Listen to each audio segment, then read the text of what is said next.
2014 से लेकर 24 तक बीजेपी की सरकार कायम है। क्या लगता है आगे बीजेपी हैट्रिक मारने जा रही है, इंडिया गठबंधन की जीत होगी? हैट्रिक मारना न मारना ये सरकार की नीतियों, कार्यों और भारत की जनता पर निर्भर करता है, क्योंकि इस देश की जो संप्रभु है जनता है। मुझे लगता है कि जो राजनीतिक लड़ाई है एक तरफा नहीं होगी। नहीं, मैं कुछ बीजेपी या कांग्रेस के बारे में बात नहीं करूंगा। मैं सीधा ये बोलूँगा जनता जनार्दन है। कोई और आएगा अब की बार तो। कोई और आएगा। बीजेपी पार्टी गलत कर रही है, दूसरे अपने अपोजिशन को बिना किसी बात के जेल में डाल रही है। बिल्कुल सही कह रहे हैं ये, बिल्कुल, क्योंकि किसी और को भी मौका मिलना चाहिए। अब तो मोदी जी को सर्व करते हुए काफ़ी टाइम हो गया, कांग्रेस को दोबारा मौका मिलना चाहिए। क्या लगता है पीएम फेस पर कौन आएगा इस बार? What is this PM face? कोई पीएम फेस नहीं है। जिसके पास मेजॉरिटी होगी उसका पीएम फेस होगा। इस बार आपकी वोटिंग के क्या माप रहेंगे, किन मापदंडों पर आप वोट करेंगे? मेरे वोटिंग के मापदंड सबसे पहले तो हम देखेंगे हमारा HDI कितना है, ह्यूमन डेवलपमेंट, लिविंग स्टैंडर्ड हमारा बढ़ा है कि नहीं बढ़ा है।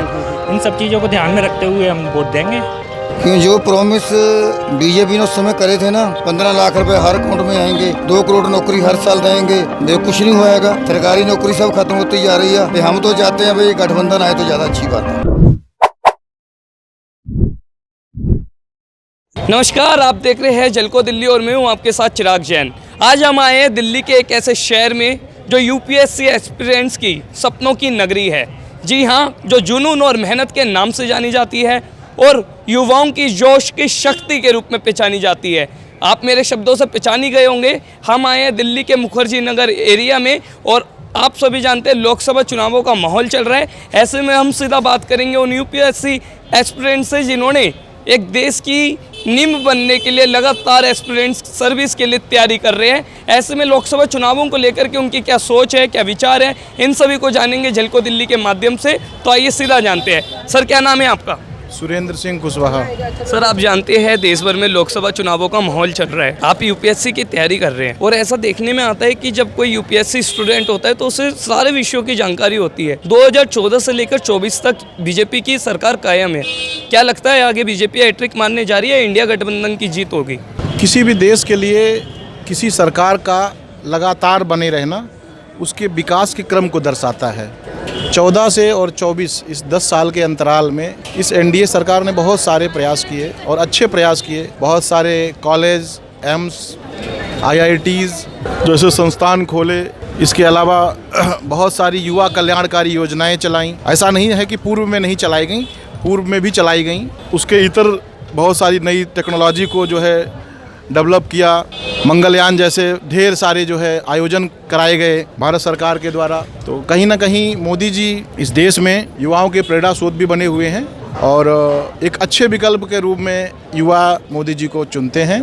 और ये कहा जा सकता है कि हैट्रिक मारना न मारना ये सरकार की नीतियों, कार्यों और भारत की जनता पर निर्भर करता है, क्योंकि इस देश की जो संप्रभु है जनता है। देश का प्रधानमंत्री या देश के जनप्रतिनिधि, सांसद जो हैं वो जनता की सेवा के लिए चुने जाते हैं, न कि राजा हैं। लोकतंत्र जो है ये जनता के हाथों में है। यानी आप ये कहना चाहते हैं कि जो पिछले 10 साल का मोदी कार्यकाल रहा है उससे देश में विकास हुआ है? नो डाउट, मेरा मानना है कि काफ़ी हद तक जो है चीज़ें ठीक हुई हैं। इसमें कोई अतिशयोक्ति नहीं है, दो राह नहीं है। विकास हुआ है, लेकिन अभी बहुत सारी कमियां हैं, खामियां हैं, उसको किया जाना चाहिए। और एक्सपीरियंस से बात करने की कोशिश करते हैं। क्या नाम है सर आपका? नीरज। नीरज, आप दिल्ली में रहते हैं? हाँ, दिल्ली में रहते। क्या तैयारी कर रहे हैं आप? UPSC के लिए। UPSC की।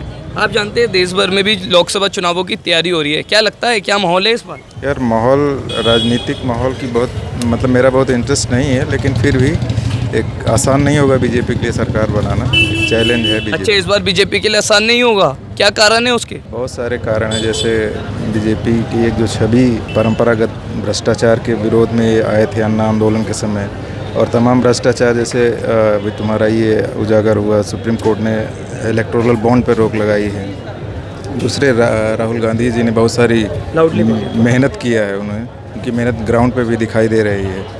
बहुत सारी समस्याएं हैं देश में, ऐसा नहीं है कि सब कुछ चंगा है, बहुत सारी दिक्कतें हैं। मुझे लगता है कि जो राजनीतिक लड़ाई है एक तरफा नहीं होगी। एक तरफा नहीं होगा, यानी कि इस बार टफ कंपटीशन आपको लगा? टफ नहीं, लेकिन चैलेंज होंगे। चैलेंज बीजेपी के लिए तो टफ नहीं है। क्या लगता है आपको इस बार टफ कंपटीशन है बीजेपी के सामने? नहीं, मैं कुछ बीजेपी या कांग्रेस के बारे में बात नहीं करूंगा। मैं सीधा ये बोलूँगा जनता जनार्दन है जी, जिसको जिताएगी वही जाके, चाहे वो इंडिया अलायंस हो, अगर बीजेपी हो, वो सत्ता में आएगा।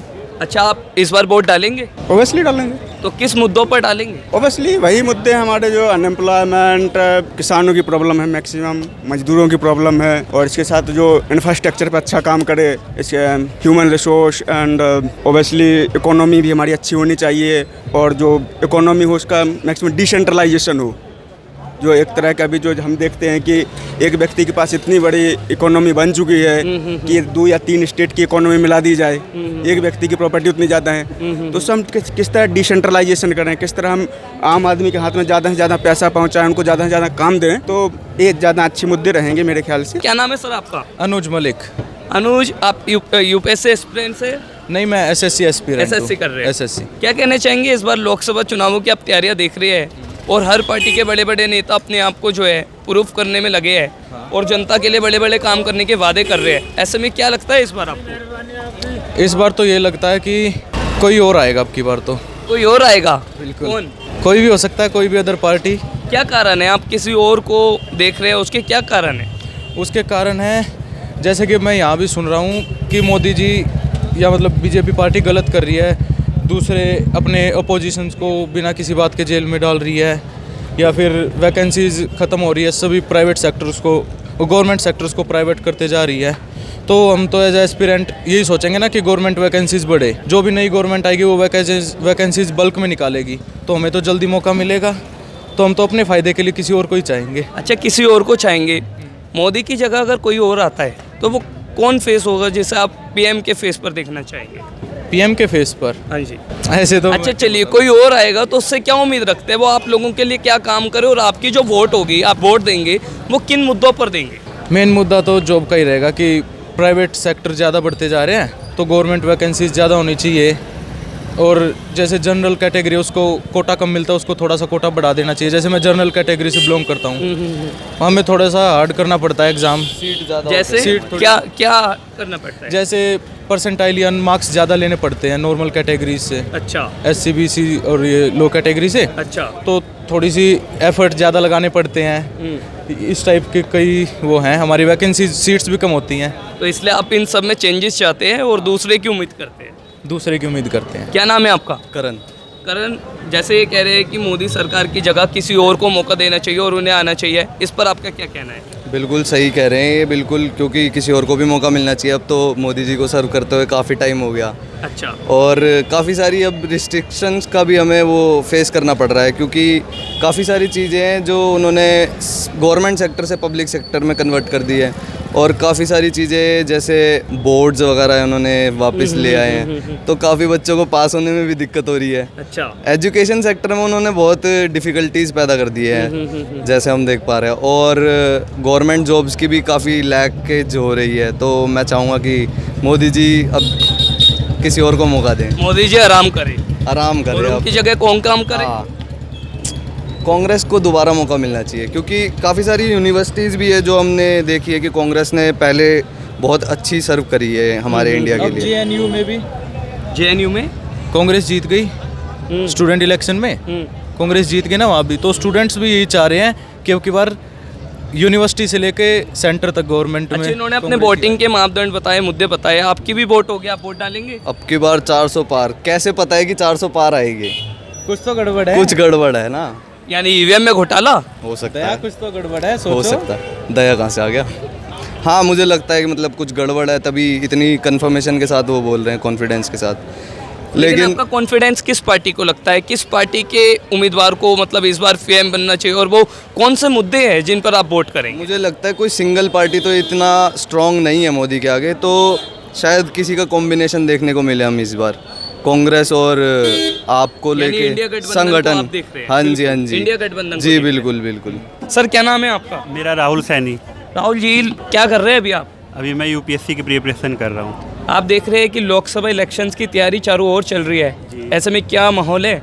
माहौल तो पूरा ठंडा हुआ है इस बार, तो सब चुप हैं, जनता चुप बैठी है। कैसे? क्योंकि कोई माहौल ही नहीं समझ में आ रहा कि सब सिर्फ रैलियाँ हो रही हैं, लेकिन पब्लिक नहीं पहुँच पा रही रैलियों में।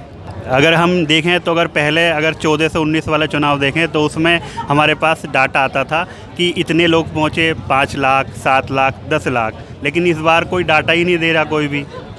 आप लोगों को कहा जाता है जीनियस, क्योंकि आप लोग जो होते हैं सारी चीज़ों की नॉलेज रखते हैं। ऐसे में 2024 के इलेक्शंस में क्या लगता है कौन बाजीगर बनेगा? देखिए, ये तो जनता के हाथ में है, क्योंकि जनता का शासन है, तो ये कहना तो एक जल्दबाजी होगा कि किसकी सरकार बनेगी।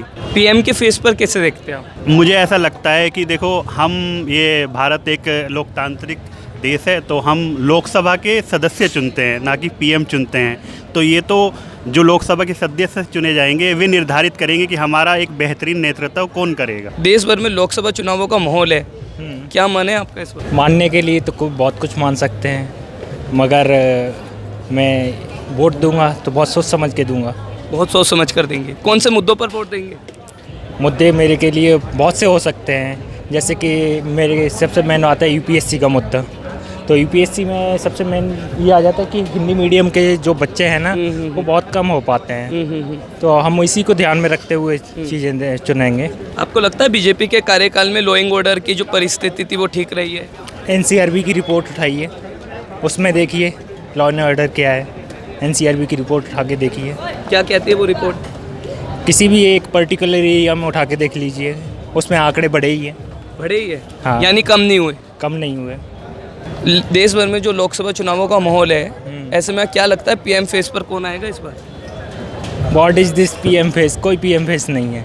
नहीं, पीएम फेस तो है। एक तरफ राहुल गांधी पीएम बनने का ख्वाब देख रहे हैं, तो वहीं मोदी कह रहे हैं हम हैट्रिक मारेंगे। वो दोनों एक अलग अलग बातें हैं। मोदी एक अच्छा चेहरा हो सकते हैं बीजेपी का, और राहुल गांधी एक अलग चेहरा हो सकते हैं। कोई पीएम फेस नहीं है। जिसके पास मेजॉरिटी होगी उसका पीएम फेस होगा। जिसके पास मेजोरिटी होगी उसका पीएम फेस होगा। और इस बार आपकी वोटिंग के क्या माप रहेंगे? किन मापदंडों पर आप वोट करेंगे? मेरे वोटिंग के मापदंड सबसे पहले तो हम देखेंगे हमारा HDI कितना है, ह्यूमन डेवलपमेंट, लिविंग स्टैंडर्ड हमारा बढ़ा है कि नहीं बढ़ा है। इन सब चीज़ों को ध्यान में रखते हुए हम वोट देंगे, और सबका मैनिफेस्टो देखेंगे। अगर उस मैनिफेस्टो में सब चीज़ अच्छी होगी और हमारे SDG गोल अचीव करते हुए हम देखेंगे तो हम उसे देंगे। आपने मैनिफेस्टो की बात की, अभी कुछ दिन पहले कांग्रेस का मैनिफेस्टो आया और उसमें राहुल गांधी ने कहा कि हम 30 लाख नौकरियां देंगे। 150 करोड़ के देश में 30 लाख नौकरियां, इस बारे में क्या कहना चाहेंगे आप? 150 करोड़ के देश में 30 लाख नौकरियां, वो तो एक ठीक है। वहीं पे कांग्रेस ने एक और चीज़ बोली है कि भाई हर युवा को इंटर्नशिप के लिए 1 लाख रुपए देंगे। 1 लाख रुपए देंगे। उसको भी तो देखो ना। आपको लगता है सारी मांगे पूरी करेगी अगर कांग्रेस पार्टी आती है? ये मांग तो ऐसे तो वो भी 2 करोड़ दे रहे थे ये भी कह रहे हैं। ये सब जुमला होते हैं दोनों पार्टियों के। बहुत सोच समझ के वोट दिया जाना चाहिए हर एक मतदाता को। तो बहुत सोच समझ कर वोट दिया जाना चाहिए। बिल्कुल। क्या नाम है सर आपका? ओंकार सिंह। आपको क्या लगता है देश भर में लोकसभा चुनावों की तैयारी चल रही है, इस बार कौन सी पार्टी बहुमत में रहेगी? देखो जी, 50-50 की टक्कर है। ये हम चाहते हैं भाई गठबंधन आए तो ज़्यादा अच्छी बात है, क्यों जो प्रॉमिस बीजेपी ने उस समय करे थे ना, 15 लाख रुपए हर अकाउंट में आएंगे, 2 करोड़ नौकरी हर साल देंगे, वे कुछ नहीं होएगा। सरकारी नौकरी सब खत्म होती जा रही है। तो हम तो चाहते हैं भाई गठबंधन आए तो ज़्यादा अच्छी बात है। गठबंधन आए तो ज़्यादा अच्छी बात है। अभी गठबंधन ने कुछ दिन पहले एक अपना मैनिफेस्टो कांग्रेस पार्टी ने लॉन्च किया और उसमें कहा गया कि हम 30 लाख नौकरियां देंगे।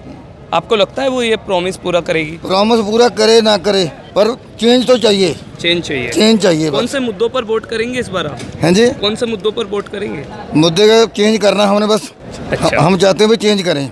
10 साल बहुत हो गए इनके लिए, भाई चेंज जरूर चाहिए।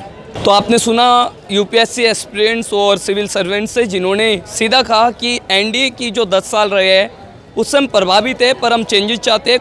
कुछ का ये भी कहना है कि एनडीए जो है यानी मोदी सरकार इस बार हैट्रिक मारेगी। देखना होगा जब 4 जून को मैंडेट आएगा तब क्या होता है।